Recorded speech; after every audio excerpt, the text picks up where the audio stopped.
தமிழர்களின் number one choice Tamil matrimony. No compromise. உங்க சைடுலயும் எங்க சைடுலயும். It's a GT promise. GT Holidays, South India's #1 travel brand. இப்போது புதிய அறிமுகம் ஆச்சி ஹோட்டல் சாம்பார் 50 கிராம் ரூபாய் 20 மட்டுமே. தேர்தல் களம் எப்படி இருக்கு சார்? சிறப்பாக இருக்கு. மக்கள் மத்தியில் சிறப்பாக இருக்குங்க. எந்த குறையும் கிடையாதுங்க. எல்லாத்தோட பெண்கள் வந்து விழிப்பாக இருக்காங்க, ஆண்களை விட விழிப்பாக இருக்காங்க. ஆனால் இந்த மாநாட்டில் பெண்களை விட ஆண்கள் விழிப்பாகிடுவாங்க. இந்த விட ஏன் அப்படி சொல்றீங்க? இந்த மாநாட்டை பார்த்தோன்னே மிகப்பெரிய வீழ்ச்சிங்க எங்களுக்கு. மாநாட்டை பொறுத்த வரைக்கும் மாநாடுன்னா திருச்சியில் வெற்றி மாநாடு. தளபதி ஆட்சி சிறப்பான எந்த குறையும் இல்லைங்க. எந்த குறையும். உங்களுக்கு எதிரிகள் நிறைய பேர் வந்திருக்காங்களே சார்? எதிரிகள் சும்மாங்க. நாங்க வந்து யாருமே எதிரியா நினைக்கிறது இல்ல. அப்புறம் ஏது எங்களுக்கு எதிரி? ஆனா உங்களை மட்டும் தானே அவங்க எதிரி சொல்லிட்டே இருக்காங்க. அப்புறம் வளர்றவங்கள யார் சொல்லுவா குறை சொல்றது? நல்லவங்கள யார் குறை சொல்லுவா? எங்களுக்கு யாருமே எதிரி கிடையாது. நாங்க தான் அடுத்த முறை நீங்க தான் வருவீங்க. அடுத்த முறை தளபதி தான். உறுதியா சொல்றீங்க சார்? சார் சொல்ற மாதிரி 234 ஜெயிச்சாலும் வாய்ப்பு தான். ஏன் மீண்டும் ஸ்டாலின் ஆட்சியை தொடரணும்? என்ன காரணம்? என்ன குறை? ஒரு குறை சொல்லுங்க. சாம்பிளுக்கு ஒரு குறை சொல்லுங்க. எனக்கு 65 வயசு ஆகுது. 65 வயசு ஆகுது. 84 இருந்து திருநெல்வேலி மாவட்ட செயலாளராக கொடி கட்டி பிறந்தாரு கருப்சாமி பாண்டியன். அவர் பின்னால வந்தேன். அவர் ஏடிஎம்கே போனாரு. ஆனா நான் போல. திருநெல்வேலி மாவட்டம் கட்டிலா சொல்லுவோம், சொன்னது தான் செய்வோம் அப்படின்னு சொல்லி அன்னையிலிருந்து இன்னையோட செஞ்சுட்டு இருக்காரு. 2000 ரூபாய் முதியோர் பென்ஷனுக்கு வந்து ஒரு ஆளுக்கு வந்து ஒரு வயசான ஆளுக்கு நான் இடக்கு வாக்கில் சொன்னேன், உனக்கெல்லாம் இந்த அடுத்த டிப்பு 2000 ஆகும்னு. என் தலைவன் அறிவிச்சிட்டாரு. அவன் 234 ஓட்ட சேர்த்துட்டான். எத்தனை வயசுல? 83 வயசுல 234 ஓட்ட சேர்த்துருக்கான். மாற்றவே முடியாது யாராலையும். அடுத்த முறை நீங்க தாங்கிறீங்க உறுதியா? நாங்க தான். அதை மாற்று கருத்தே கிடையாது. எங்களுக்கு வந்து எங்க வாழ்க்கை இருக்கிற வரைக்கும் இனி திராவிட கழகம் இருக்கணும். அம்மாவோட ஆட்சி முடியும் சொன்னாரு. அன்பு சகோதரி, உன்னை ஆள வேண்டாம் தான் சொன்னேன், வாழ வேண்டாம் என்று சொல்லவில்லை. அந்த சொல்லி இப்ப உண்மையாகுது. அவளோட சமத்துவம் அவளை முடிஞ்சு போச்சு. எலெக்ஷனுக்கு முன்னாடி, தேர்தலுக்கு முன்னாடி ஒரு மிகப்பெரிய ஒரு மாநாடு திமுக ஆர்கனைஸ் பண்ணியிருக்காங்க. ஒரு கேடரா எப்படி ஃபீல் பண்றீங்க சார்? இது வந்து தமிழ்நாடு முழுவதும் இருக்கிற எல்லா திராவிட முன்னேற்ற கழக தொண்டர்லேருந்து நிர்வாகிலேருந்து உங்களுக்கு மேல்மட்ட அரசியல்வாதி வரைக்கும் எல்லாரும் வருவாங்க. நாங்கள் வந்து ஒரு மாவட்டத்திலையும் மாநாட்டை பார்த்துட்டு இருக்கோம். விருதுநகரில் பார்த்தோம், திருவடந்தை, காஞ்சிபுரத்தில் பார்த்தோம். எங்களுக்கு இது மாதிரி ஒரு பெரிய கூட்டம் கூட்டுறதுலாம் வந்து ஒரு சர்வசாதாரணமான விஷயம். நிறைய பேருக்கு கூட்டம் கூடுது, இங்கேயும் கூட்டம் கூடுது. அந்த கூட்டத்தோட கட்டமைப்பும் அதே மாதிரி அவங்களோட ஒழுக்கத்தையும் நீங்கள் பாருங்கள். அதனால் நம்மளோட திராவிட முன்னேற்ற கழகத்தோட கூட்டம் மட்டும் ரொம்ப வித்தியாசமான கூட்டம், கொள்கை கூட்டம், என்னைக்கும் தனித்துவமாக நிற்கும். தேர்தல் களம் எப்படி சார் இருக்கு? தேர்தல் களம் மக்கள்கிட்ட தெளிவான அரசியல் கண்ணோட்டம் இருக்குது. அவங்களுக்கு தமிழ்நாட்டு மக்களுக்கு ரொம்ப தெளிவாக தெரியும் யார் நம்ம தமிழ்நாட்டுக்கு நல்லது செய்கிறாங்க, மகளிருக்கு நல்லது செய்கிறாங்க, மாணவர்களுக்கு நல்லது செய்கிறாங்க, படிப்பு உணர்த்துவது எல்லாமே நிறைய இருக்குது. ஓகே, அதனால் திராவிட முன்னேற்ற கழகத்துக்கு எங்கள் தலைவர் சொன்னவர் மாதிரி 200க்கு 200 வெல்வோம். இளைஞர்கள் கூட்டம் திமுகவுல கம்மியா இருக்குன்றாங்க. இளைஞர்கள் எங்களை பார்த்தா வரவேற்பு திமுகவுல இல்ல. ஓகே, இது வந்து ஒரு பழைய கட்சி, பழங்காலத்து கட்சி. இந்த மாதிரி சொன்னதுக்காக தான் நாங்கள் வந்து திருவடந்தையிலையும் விருதுநகர்லையும் வந்து அந்த இளைஞர் மாநாடு போட்டோம். அது எல்லாமே நிர்வாகிகள் கூட்டம் மட்டும்தான். திருவண்ணாமலை போட்டியிலும் நிர்வாகிகள் மட்டும்தான். அதில் எவ்வளோ இளைஞர் வந்தாங்க நீங்கள் பார்த்துருப்பீங்க. எல்லாமே லட்சக்கணக்கு தான், ஆயிரக்கணக்கு. அதான் சொல்கிறேன்ல, நாங்கள் வந்து கொள்கையோடு வந்திருக்கோம் பிரதர்.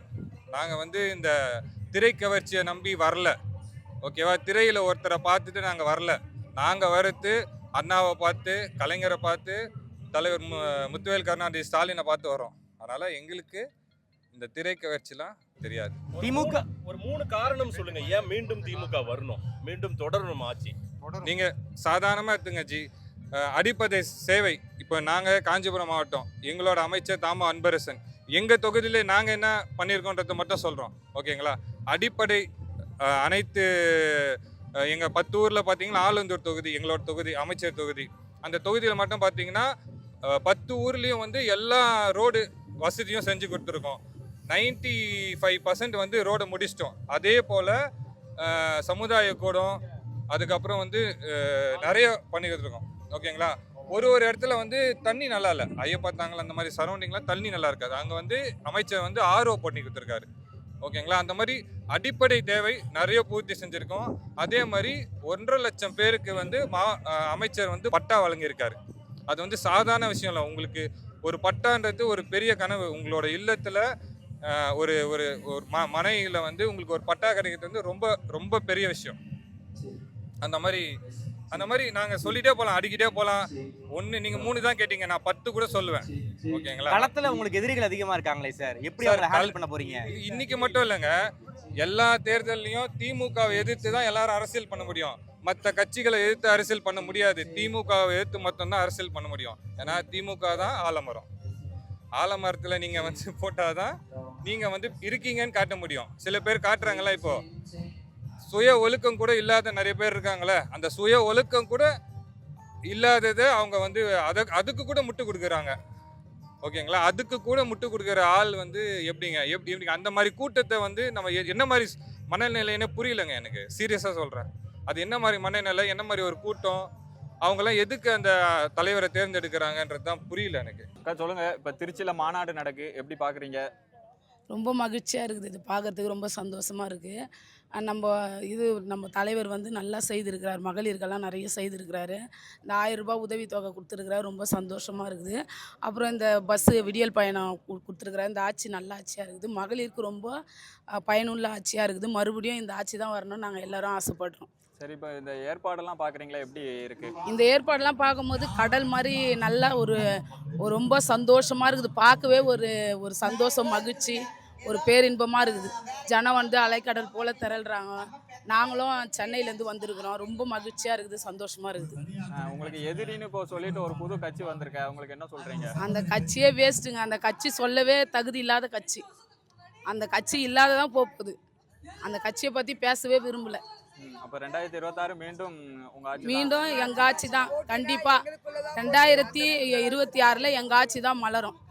இதை தவிர வேற ஒன்றுமே சொல்றதுக்கு இல்லை. வேற கட்சியெல்லாம் வர வாய்ப்பே கிடையாது. 2026 தேர்தல் எப்படி பார்க்குறீங்க? 2026 தேர்தல் நம்ம மறுபடியும் முதலமைச்சர் அண்ணன் தான் வருவார். அது ரொம்ப சந்தோஷம். வேறு யாரும் வரமாட்டாங்க. அதே மாதிரிக்குள்ள நான் இருக்கிற ஏரியா வந்து திருவள்ளூர் மாவட்டம். இது எங்கள் ஊர் வந்து திருவள்ளூர் மாவட்டம், ஆடிநல்லூர் ஊராட்சி, மாதவரம் தொகுதி. என் பேர் அம்சவல்லி. நான் வந்து எனக்கு 18 வயசுலேருந்து அவங்க குடும்பத்தோட ஒன்றா சந்திக்கலைனாலும் அவரை நான் பார்த்துக்கிட்டு இருக்கிறேன்.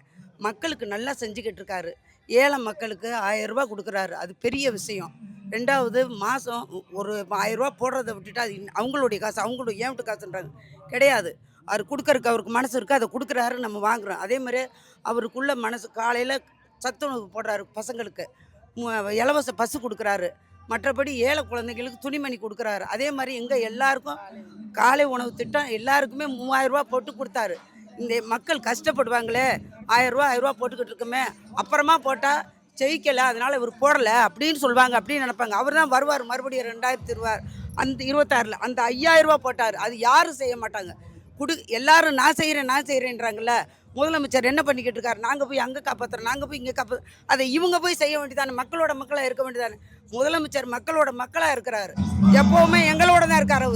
அவரோட நாங்கள் இருக்கிறோம். அதனால அவர் தான் 2026 வருவார். அதான் என்னுடைய சந்தோஷம். அச்சம் என்பது மடமையடா, அஞ்சாமல் திராவிடம் உடமையடா, ஆறிலும் சாவு 100லும் சாவு, தாயகம் காப்பது கடமையடா கிடையாது. தமிழகத்தை காப்பது முதலமைச்சர். சொல்லுங்கண்ணா, இப்போ திமுக மாநாடு நடைபெறுது, எப்படி பார்க்குறீங்க? மிக பிரம்மாண்டம். 2026 ஆட்சியை தொடர வேண்டும் என்பதற்காக நாளைய பிரதமராக தகுதி பெற்ற நமது தலைவர் தளபதி ஸ்டாலின் அவர்கள் மிகப்பெரிய முயற்சி எடுத்து இந்த கடந்த 5 வருட காலங்களாக ஒட்டுமொத்த தமிழகத்தின் கடைக்கோடி தொடரிலிருந்து தொழிலதிபர்கள் வரை அத்தனை பேருக்கும் எல்லாருக்கும் கிடைக்க வேண்டும் என்ற முயற்சியில் தொடர்ந்து பாடுபட்டு கொண்டிருக்கிறார். தலைவர் கலைஞர் அவர்கள் சொன்னது போல உழைப்பு உழைப்பு உழைப்பு. தலைவரை தவிர தமிழ்நாட்டில் யாரும் இந்த தமிழ்நாட்டை முன்னேற்றுவதற்கு உழைக்கவே இல்லை. அப்பேற்பட்ட தலைவர் மீண்டும் 2026 மிகப்பெரிய ஆட்சி கொண்டு வந்து இந்தியாவின் முதல் மாநிலமாக இருக்கிறது. இப்போ உலகத்தோடு போட்டி போடுகிற அளவுக்கு நமது தமிழ்நாட்டை முன்னேற்றுவார். ஸ்டாலின் தொடரட்டும், தமிழ்நாடு வெல்லட்டும். திமுக இளைஞர் படை எப்படி இருக்கு, எப்படி செயல்படுது? அதான் இப்போ எங்கள் எழிலன் எம்எல்ஏ சொன்ன மாதிரி தான் அரசியல் பழக்கணுங்கிறதா. இப்போ எங்கெல்லாம் இப்போ திராவிட கழகத்தில் சார்பில் திராவிட முன்னேற்ற கழக சார்பில் அரசியல் வருகிற இளைஞர்களுக்கு நாங்கள் பழக்கி கொண்டிருக்கிறோம். எங்களை போன்ற மூத்த இளைஞர்கள் எல்லாம் பின்வரும் இளைஞர்களுக்கு அதற்குண்டான முயற்சியும் பயிற்சியும் கொடுத்து கொண்டிருக்கிறோம். இளைஞர்கள் வந்து இன்னும் அரசியல் பழகாத, அரசியல் தெரியாத இளைஞர்கள் சினிமா மோகத்தில் சில பேர் போகக்கூடும். ஆனால் ஒட்டுமொத்த திராவிடமும் தமிழ்நாடும் அவர்களுக்கு சொல்லிக் கொடுத்தால் அவர்கள் கட்டாயமாக திராவிடத்தின் பக்கம் நிற்பார்கள். வருங்காலம் திராவிடம் தான் வெல்லும்.